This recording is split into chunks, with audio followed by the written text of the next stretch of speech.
What's going on, everybody? This is Chris Classic dropping a car vlog. I'm on the way to work. Had a great church service. Spoke about 1 Corinthians. It's what the pastor spoke about, saying about doors being open and basically having adversaries. So what I want to say in that is, you know, when you're doing great things and doing wonderful things, sometimes you do have some adversity. That adversity could be haters.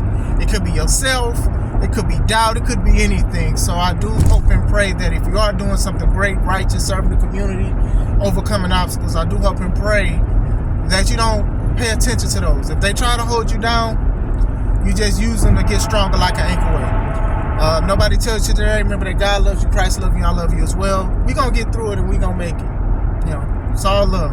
Make sure you subscribe to the channel, to Take It On Podcast, where I talk about professional wrestling topics. Also subscribe to my second YouTube channel, C3 Ultimate Wrestling, where we have our next show April 20th in Crown Point, Indiana. Still the show. Me and my wife are very excited. We got a lot of details. I wanted to talk about body shaming in professional wrestling, and I also wanted to talk about like limits and levels to this discussion. Okay, since this week, I'd say since Deonna Purrazzo has started her debut in AEW, some people have talked about her body and, you know, said she's fat or, you know, said other crazy, reckless, wild things. I want to speak about this. Now, Deonna is a great wrestler. She's one of the greatest female wrestlers out here. She's great. She does submissions. It looks like legit moves. It doesn't look like she's pretending or she's just doing it because somebody asked her to. This is something that she is trained in ever since she has started. Does she look different from when she began? Yes. But her looks does not limit what she has been doing in the ring, which is put on bangers of matches. So just because you don't like how she looks does not mean that she is not a solidified wrestler. You get what I'm saying? This is body shaming. This is something that doesn't need to be talked about. Well, addressed. You need to address it so stuff like this doesn't happen again. But people are going to have their opinions regardless if they're right or wrong. You know, you can't tell somebody they're too big to be a wrestler or something like that. You know, I don't think her image or anything that she has going on now is health concerned. You know what I'm saying? So some people just love to say stuff because either you don't like how she looks or you don't like that your favorite wrestler isn't in the position she's in as, you know, elevating, you know, when it happens. That's one thing. Now, on the flip side, sometimes professional wrestling is an image-driven business. It truly is. There are times where back in the day, wrestlers didn't have to have six packs and things like that. They were very barrel-chested for the most part. Y'all should have told me. My camera slipped. But anyway, some guys were barrel-chested, box-chested, whatever you want to say it, and things like that. But they look like they can beat you up. You know, that was the biggest thing. You know, their arms might have been big and their bellies might have been big, but they look like legit brawlers and things like that. And then even with Vince's obsession with bodybuilding guys and things like that, you know, with wrestling, you have to be like larger than life. And sometimes you have to look larger than life. I go by Classic Alpha as a professional wrestler. So out the gate, I cannot look a certain way. And it's difficult because when I be wanting to be buff, I think about buffets. I'm sorry. I'm taking better care of myself with working out, with doing a lot of things, squats, lifts, all of this stuff, because I do feel like the character that I am and who's an extension of myself basically looks like a superhero in a way. You know what I'm saying? So with that being said, I definitely understand it. I have been in spots where some people say maybe if you lose weight, or I've seen people say, hey, you need to, not me, but other people, you need to lose weight, you need to cut carbs, you need to go to the gym. And they're saying it out of love because it is an investment when you think about it. You know, sometimes you change how you look and then you can become more successful, or you take care of yourself in the long haul. You're not more prone to injuries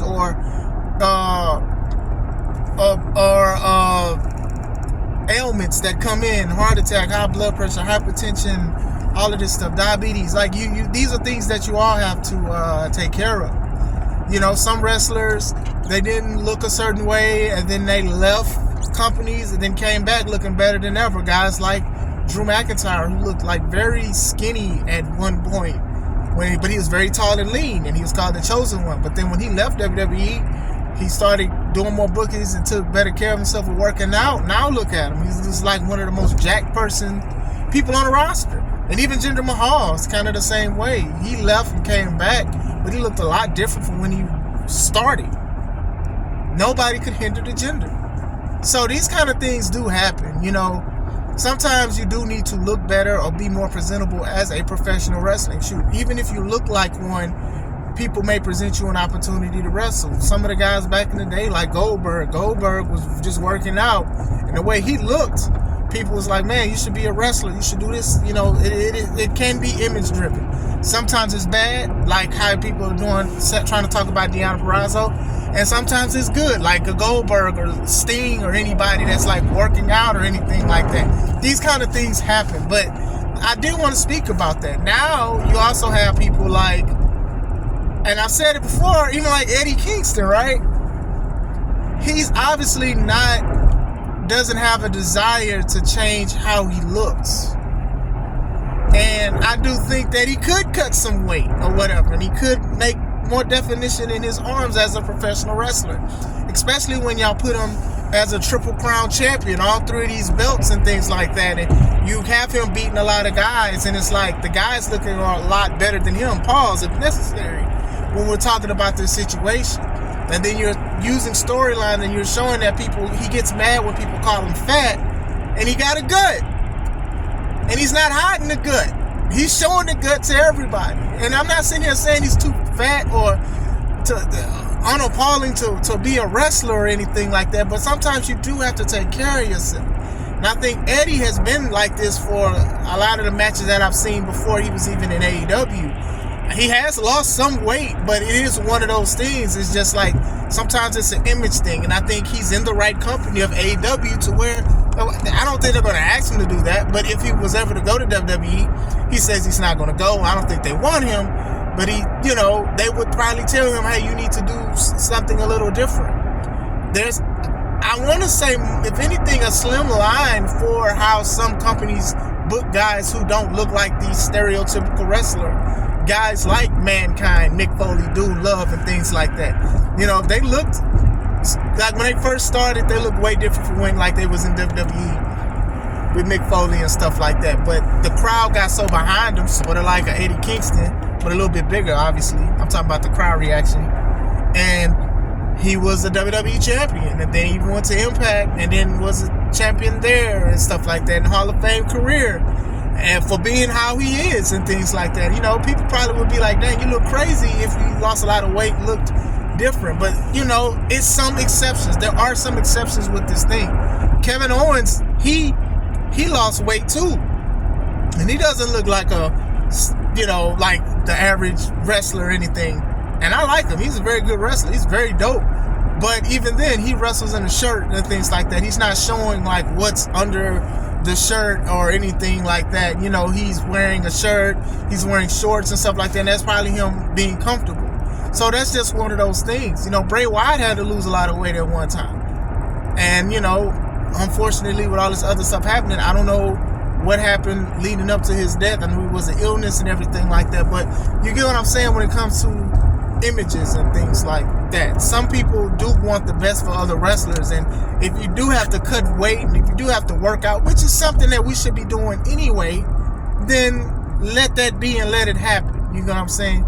I wrestle against guys my size, smaller, bigger, twice my size or whatever like that, and the biggest thing is the psychology part. You guys know I'm a big sucker for psychology and wrestling, so it's just like when you see people doing things that look like they shouldn't be doing it's crazy. Like even like the Hook situation, or like smaller guys beating up and throwing around big guys, or even women with these intergender matches, which I despise for the most part so much.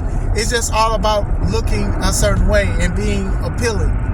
You get what I'm saying? That wrestling is image driven. It's sort of like, even like if you go to a doctor's office, right, and you need some surgery done, do you want to see your doctor come up with a Mitchell & Ness throwback jersey? No, you don't. You want to see them with their coat, with their doctor's coat, with their name, with the pins and stuff like that, with the last name that you cannot pronounce. Real talk. So some people can use it, some people utilize it, some people look past it when it comes to image and things like that. And I think that we should all be taking care of ourselves as far as it comes to wrestling. Not sitting here saying that you gotta have muscles on top of muscles, you gotta have a six-pack, you gotta be skinny, you gotta do all of this stuff. But you do have to take care of yourself at the end of the day. Because also, if you're not taking care of yourself and then you're wrestling against somebody else, you're not taking care of them.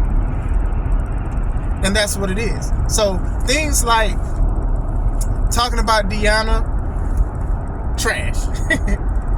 Trash. 100% trash. Like, you're just saying, like, she can do all of that stuff. She's been doing these for years and nothing has changed. But then when it goes to, not wanting to change for selfish reasons, because some people don't do it for selfish reasons. Oh well, since you want me to do this, I'll go somewhere else. And then another company say, hey, you got to look like this, you got to look like that. I get compliments saying that I look good and things like that, but I had to work on that.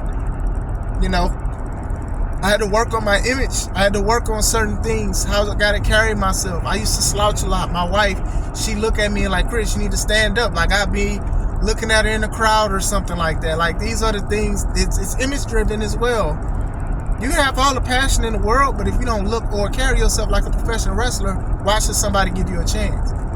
But at the same time, you shouldn't be a trash or toxic person to where you want to see somebody that may have gained some weight and be like, oh, well, they can't do what they can't do. Like, it'd be different if she was limited off of it because of because of her weight, but that's not even it. It's just people just upset, or she's gained some weight, she's this and that. Men gain weight all the time, and some guys wear t-shirts over their wrestling gear. Something I despise, but usually wrestlers be like, dang, this person, is either bulking up and the stuff isn't working right, or they're trying to find the right regimen. But you can tell when they're wearing a shirt, they're insecure either about their weight, or maybe they're even trying to market their shirt, but it could be both of them. Alexa Bliss, she was wearing a shirt one time because she had she had image insecurities, and people be looking at her and be like, oh, you don't look like this, you don't look like that. But people have their own struggles and demons that they have to face. You get what I'm saying? That's one thing, but it's just like, you can't just be going out there carrying yourself unsafe and bad to the point to where it's just not cool. And then you don't want to take direction. It's bad enough that a lot of wrestlers out here, regardless of what shape or size they are, don't take direction. It's just another thing when you take criticism and then as a sign of disrespect. Sometimes it is not. We have a lot of wrestlers that have gained a lot of weight, and WWE has let them go for that. Yokozuna is a prime example. They love Yokozuna. They sent him to an area, rehab center, to lose weight, but he kept eating. He kept finding food, and he got too big. That becomes a health risk for him, then also everyone else. And then even trying to put him on planes and things. He broke a toilet one time. And then, when he was on the Independence, he was still gaining weight. And then, unfortunately, he passed away in a hotel room. Rikishi got released before from WWE because of weight gain. You get what I'm saying? Like, these kind of things happen. Like, it is a health concern, because it's like, if we're supposed to be taking care of you guys, especially with the steroid scandal, we're supposed to, it's a certain decorum that you have to carry yourself with. Like, I know guys that are 300 and 400 pounds that low-key kind of take care of themselves or do what's best for them, that are dying, and they're either trying to lose weight or do it the right way, because your heart can only take so much.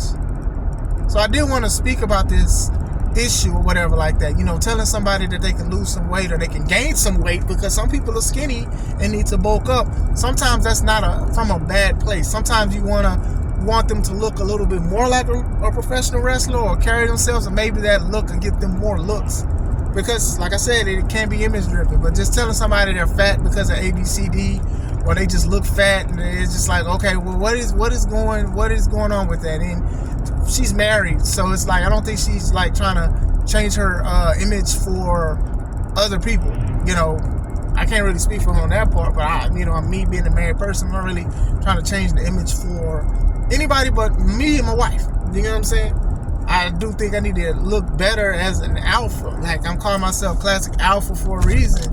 And if I'm big, no muscles, no definition, no nothing, it's just a name. I have to carry myself under that moniker. So, but what do you guys think? What do you guys think about this body shaming thing? Do you think I do think it is something that should be discussed more. We need to talk about the good and the bad about it. But what do you guys think? Let me know. I hope you guys having a wonderful day. This is Chris Classic. Let's take it home.